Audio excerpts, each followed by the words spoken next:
مشاهدينا الكرام، أسعد الله أوقاتكم بكل خير.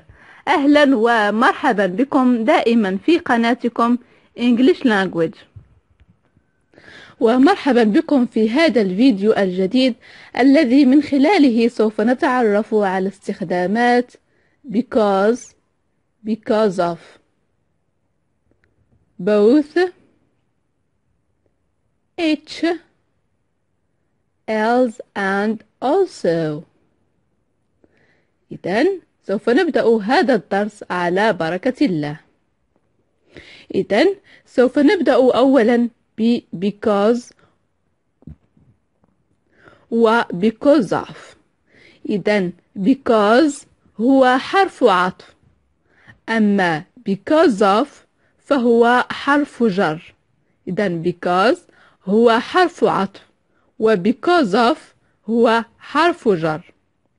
يستخدم كلا من because و because of للتعبير عن سبب ما، بمعنى لأن أو بسبب. إذن because of و because نستخدمهما للتعبير عن لأن أو بسبب. إذن الفرق بين because و because of هو أن because يجب أن يأتي بعده جملة. إذن because يجب أن يأتي بعده جملة، أما because of فيجب أن يأتي بعده اسم أو ضمير.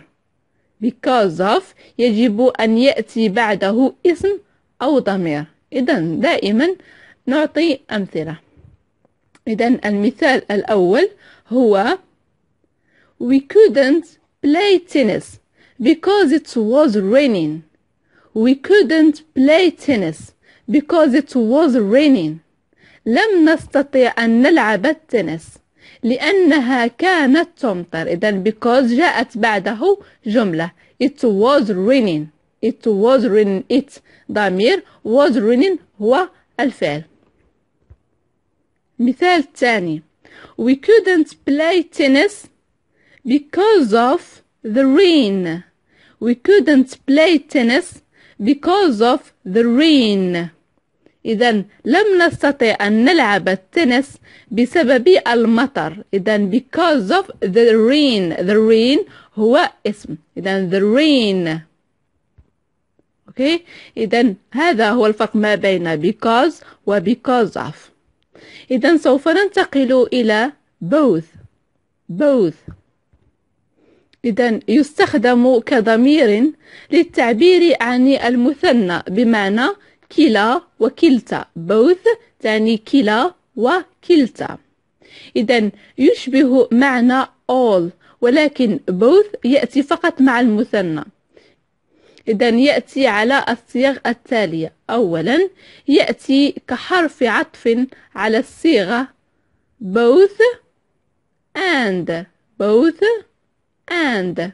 مثال both his mother and father.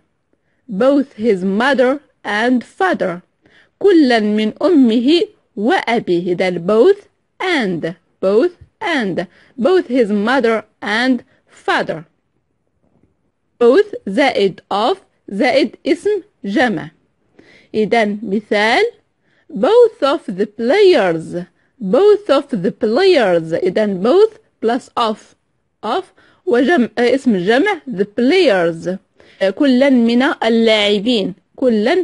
اللاعبين. لا نقول both of his mother and father، فهذه جملة خاطئة. إذن both of يعني يأتي بعده اسم جمع، وboth and فيأتي كحرف عطف هنا. إذن both of his mother and father فهي جملة خاطئة لأنه لا يوجد and.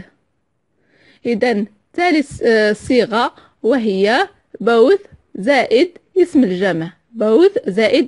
الجمع. both the players. كل اللاعبين. both players. إذن both plus اسم الجمع.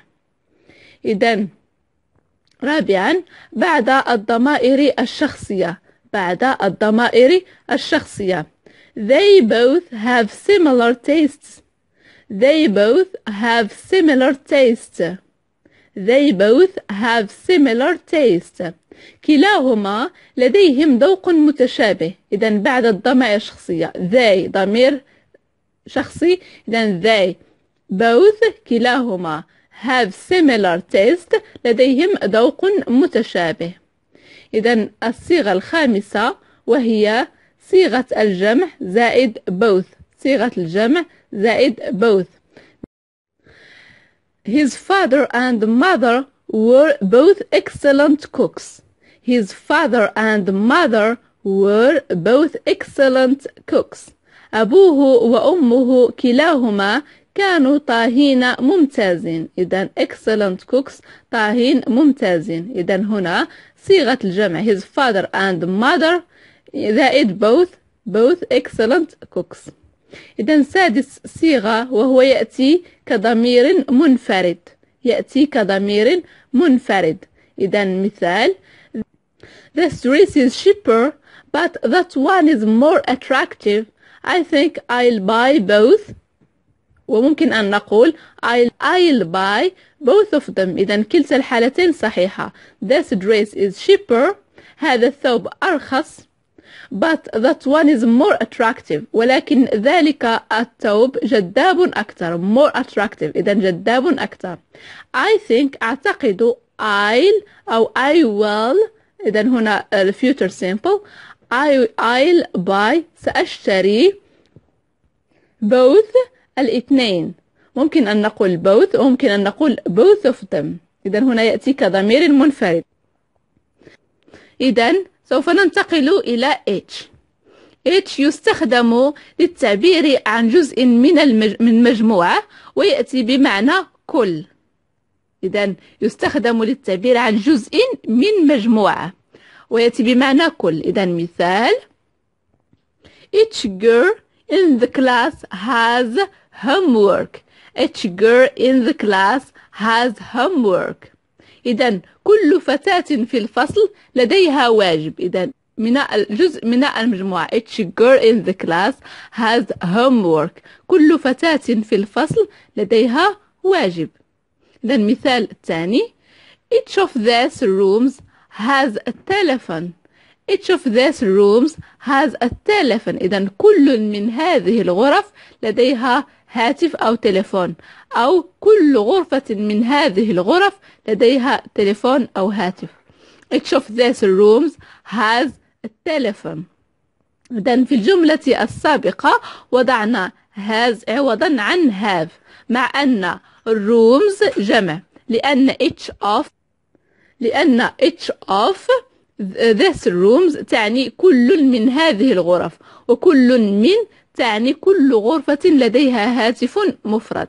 أوكي؟ لذلك استعملنا has لأن نتحدث عن تقريبا كل من. إذا غرفة. إذا هنا each of these rooms تعني كل من هذه الغرف وكل من تعني كل غرفة لديها هاتف. إذا مفرد. لذلك كتبنا has ولم نقل have.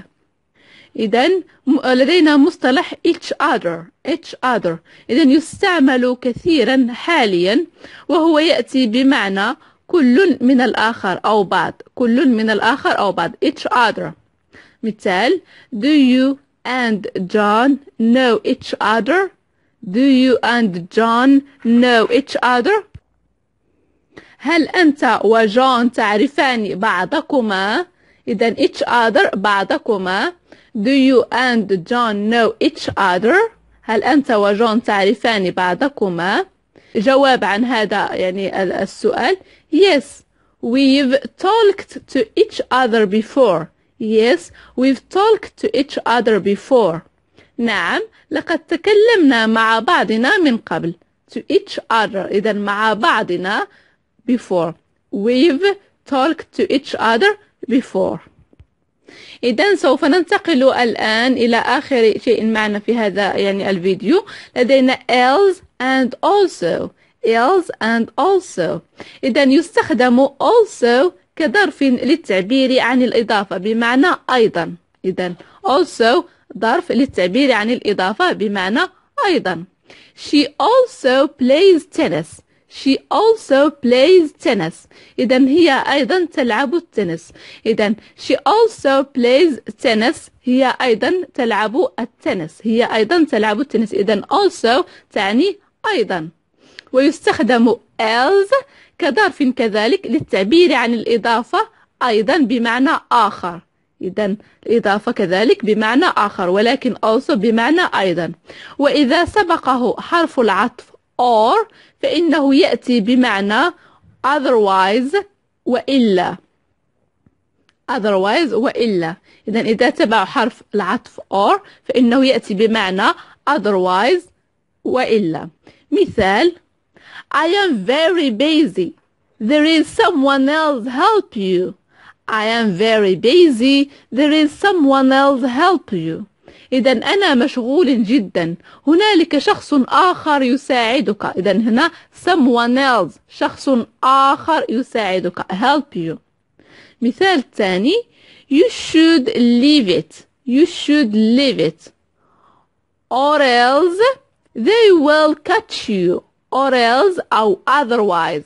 إذا or else they will catch you. يجب عليك أن تغادرها وإلا هم سيمسكون بك. إذا هنا or يعني جاءت قبل else. إذا or else هنا تعني وإلا بمعنى otherwise. إذا or else تعني يجب عليك أن تغادرها وإلا هم سيمسكون بك، تعني وإلا مثل otherwise. بهذا مشاهدينا الكرام وصل هذا الفيديو إلى نهايته. أتمنى أن ينال إعجابكم وأن تكونوا قد استفدتم بعض هذه القواعد وأن تكونوا قد تعرفتم على استعمالاتها والأماكن الصحيحة لاستعمالها. إذا لمن كان جديدا في مشاهدة فيديوهات هذه القناة English Language لتعلم اللغة الإنجليزية، المرجو الضغط على زر الاشتراك وزر الجرس ليصلكم كل جديد معنا. والسلام عليكم ورحمة الله تعالى وبركاته.